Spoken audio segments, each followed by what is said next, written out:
பாப்பா பாப்பா என்னப்பா மார்ஸ் ரோவர்ல இறங்கிடுச்சா? மார்ஸில் ரோவர்லாம் இறங்கிடுச்சு. ஃபோட்டோ கூட எடுத்து அனுப்பியிருக்கே. நான் கூட இதோ இன்ஸ்டாகிராமில் போஸ்ட் பண்ணியிருந்தேன், நீ பார்க்கல? சரிப்பா, நம்ம கேட்போங்க. பாப்பா பாப்பா வடக்கில் தலை வச்சு படுத்துருக்கேம்மா. ஏன்ப்பா ஏன் படக்கூடாது? ஏன் படக்கூடாதுன்னா படக்கூடாது நிறைய காரணங்கள் இருக்குது. ஏன் சொன்னா? இன்டர்நெட்லாம் நிறைய பேர் கிளியராக சொல்லிட்டு இருக்காங்க. இதோ இரு, இப்போவே காட்டுறேன். தூக்கம் வருதுப்பா. இதோ பாரு. ஐசன் பத்தவா? நீல் டைசன் மாமாவா? அவங்களாம் இல்லை, நம்ம ஜக்கி, அது சாரி நம்ம சத்குரு, ஹீலர் பாஸ்கர், இவங்களாம் சொல்லியிருக்காங்க.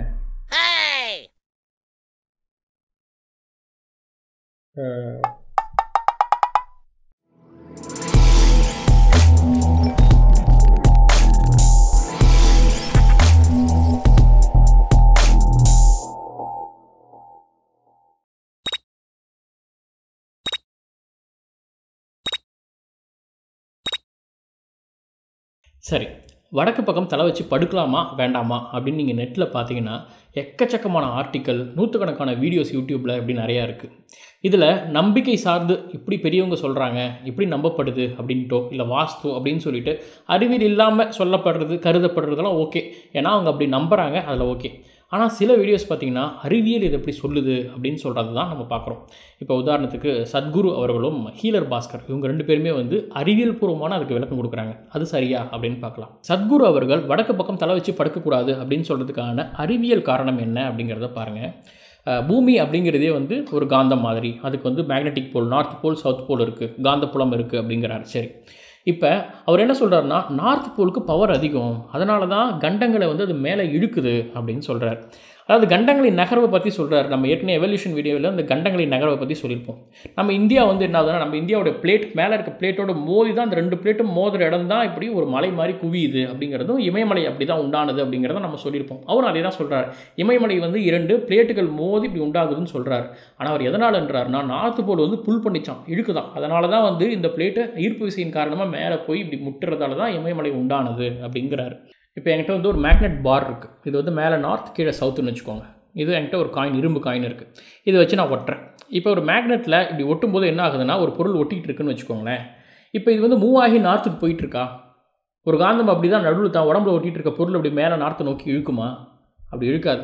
நீங்கள் கொண்டு போய் மேலே வச்சிங்கன்னா மேலே ஒட்டும், கீழே வச்சிங்கன்னா கீழே ஒட்டும். சவுத்துனா சவுத்தில் இருக்கும், நார்த்தில் நார்த்து இருக்கும். இங்கே கீழே சவுத்துலேருந்து நார்த்துக்கோ இல்லை நடுவில் இருந்து நார்த்துக்கோ மேக்னெட் புல் பண்ணாது. அதனால் அவர் சொல்கிற மாதிரி கண்டங்கள் மையத்திலிருந்து நார்த்து நோக்கி நகருது அப்படின்ற சொல்கிற கான்செப்டுக்கு சயின்ஸில் அந்த மாதிரி எந்த ஒரு விளக்கமும் கிடையாது. அது அவருடைய கற்பனை.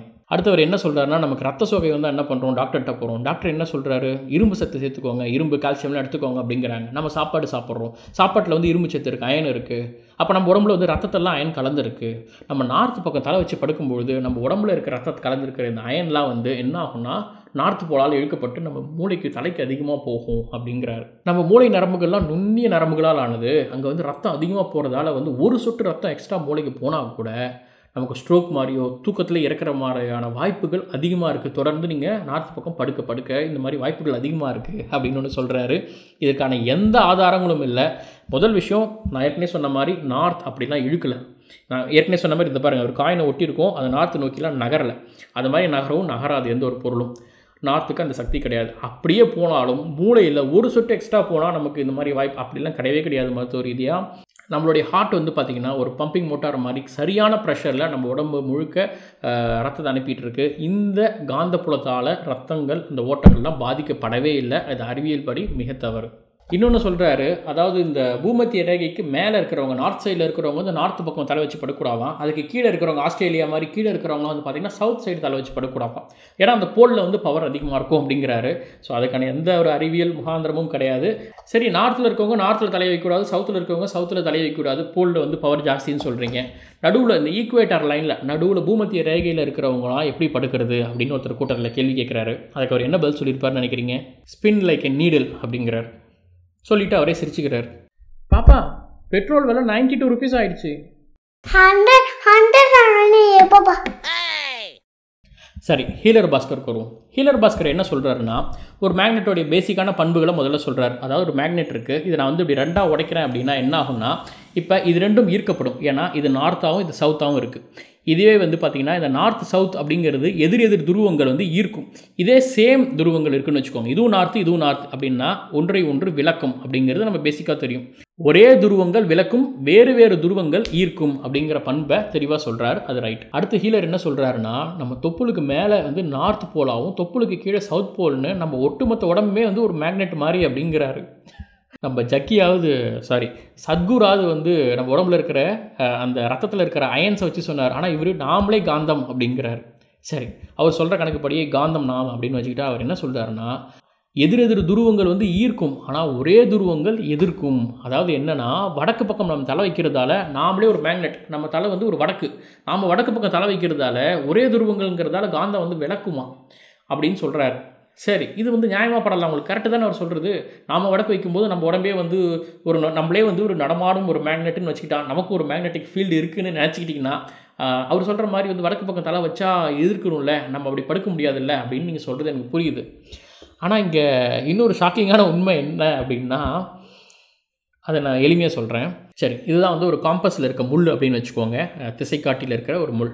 ஸோ இது வந்து என்ன பண்ண போகுதுன்னா, இந்த காயின் வச்சுக்கிறேன், இதுதான் வடக்கு பக்கம், இது எந்த பக்கம் வடக்கு இருக்கோ அப்படி காட்டும் அப்படின்னு வச்சுக்கோங்க. சரியா, அந்த காயின் இருக்கிறது தான் வடக்கு.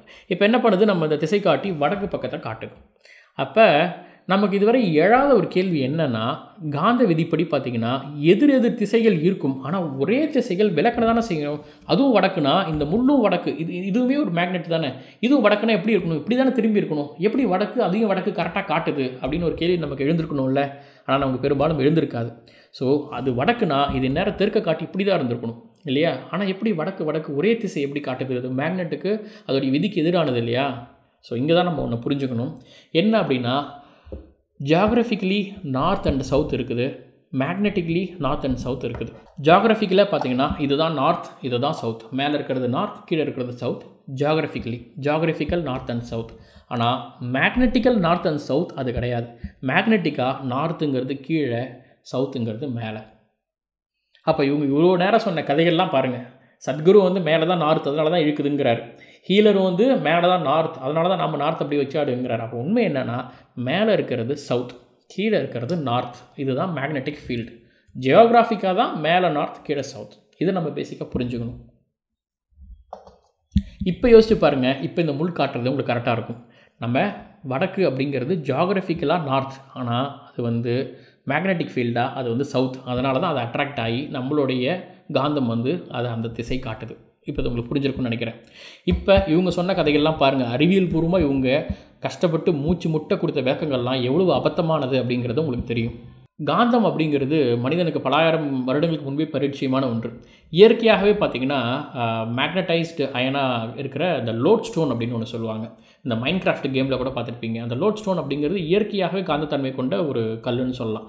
அதில் வந்து இரும்புகள் ஒட்டும். இந்த கல்லை வந்து ஆனால் நம்ம இப்போ ஆர்டிஃபிஷியலாக பண்ணுற இந்த மாதிரியான காந்தத்தை விட பவர் ரொம்ப கம்மியாக தான் இருக்கும். அது வந்து இயற்கையாகவே காந்தம்னு சொல்லலாம். அது மாதிரி நம்ம பூமியே வந்து பார்த்திங்கன்னா இயற்கையாகவே ஒரு காந்தம் மாதிரி தான் செயல்படுது. 1600களில் வில்லியம் கில்பர்ட் மாதிரியான ஆட்கள் தான் வந்து இந்த காந்தப்புலத்தை உறுதிப்படுத்துகிறாங்க. நம்ம பூமிக்கு காந்தப்புலம் எப்படி வந்துச்சு அப்படின்னு நிறைய ஹைப்போதசிஸ் இருக்குது, இன்னும் நிறைய ரிசர்ச் நடந்துகிட்ருக்கு. அதில் முக்கியமாக கருதப்படுறது என்னென்னா டைனமோ எஃபெக்ட் அப்படின்னு சொல்லக்கூடியது. நம்ம பூமியோடைய மத்தியத்தில் பார்த்திங்கன்னா இரும்பு குழம்பு இருக்கு இல்லையா, நிறைய தனிமங்கள் இருக்குது. இரும்பு, நிக்கல், இந்த மாதிரியான உலோகங்களுடைய மூவ்மெண்ட் இருக்கு இல்லையா, ஒரு இடத்துல மூவ்மெண்ட் ஆகும்போது அந்த இடத்துல சார்ஜ் ஆகி அது வந்து ஒரு எலக்ட்ரிக் கரண்ட்டு மாதிரி நம்ம பூமியோடைய மையத்தில் பார்த்திங்கன்னா அந்த எலக்ட்ரிக் கரண்ட்டாலே உங்களுக்கு தெரியும். ஒரு இடத்துல கரண்ட் உண்டானா அதுக்கு மேக்னெட்டிக் எஃபெக்ட் உண்டு.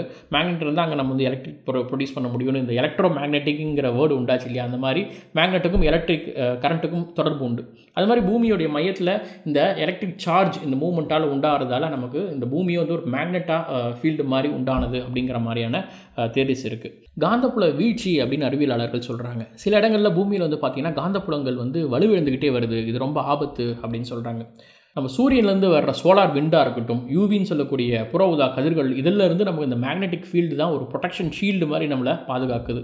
இந்த காந்தப்புலம் வீக்காக இருக்க இடத்துல, இப்போ உதாரணத்துக்கு நார்த் போலில் பார்த்திங்கன்னா நார்தர்ன் லைட்ஸ் அப்படின்னு சொல்லுவாங்க. அந்த இடத்துல பார்த்திங்கன்னா நம்ம அந்த டிஃப்ளெக்ஷன் ஆஃப் பார்ட்டிகல்னு சொல்லுவாங்க. மேலே வானத்திலிருந்து வர்ற அந்த கதிர்வீச்சு பார்ட்டிகளில் அந்த எக்ஸ்போஸ் ஆகி என்ன ஆகும்னா டிஃப்ளெக்ட் ஆகிட்டு நமக்கு ஒரு லைட்டிங் மாதிரி தெரியும். நார்தர்ன் லைட்ஸ் அப்படின்னு சொல்லுவாங்க. பார்க்க ரொம்ப அழகாக இருக்கும். நம்ம பூமியோட அட்மாஸ்பியர் மட்டும் கிடையாது, என்வரான்மெண்டலாக பார்த்திங்கன்னா நிறைய விஷயத்துக்கு இந்த காந்தப்புலம் பயன்படுது.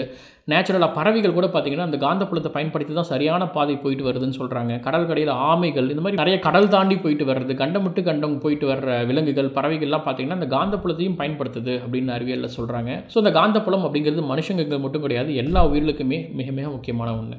இன்னொரு ஆச்சரியமான விஷயம் என்னென்னா, இந்த காந்தப்புலம் வந்து ஒரே மாதிரி இருக்கிறது இல்லை, நார்த்தும் சவுத்தும் வந்து இடம் மாறிக்கிட்டே இருக்குது அப்படிங்கிறாங்க.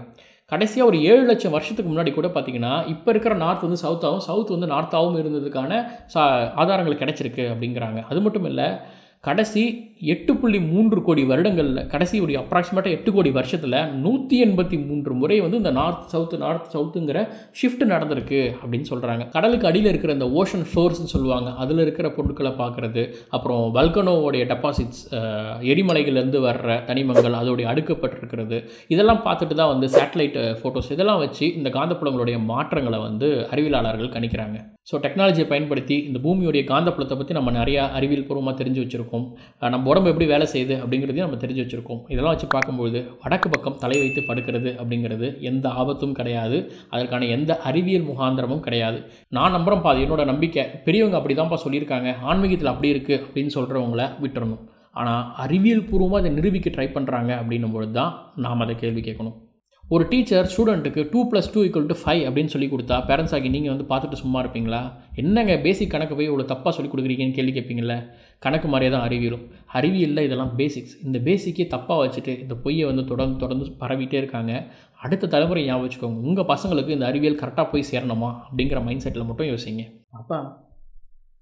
அப்பா பெட்ரோல் விலை 100 தொட்டுருச்சுமா. ஜாலி.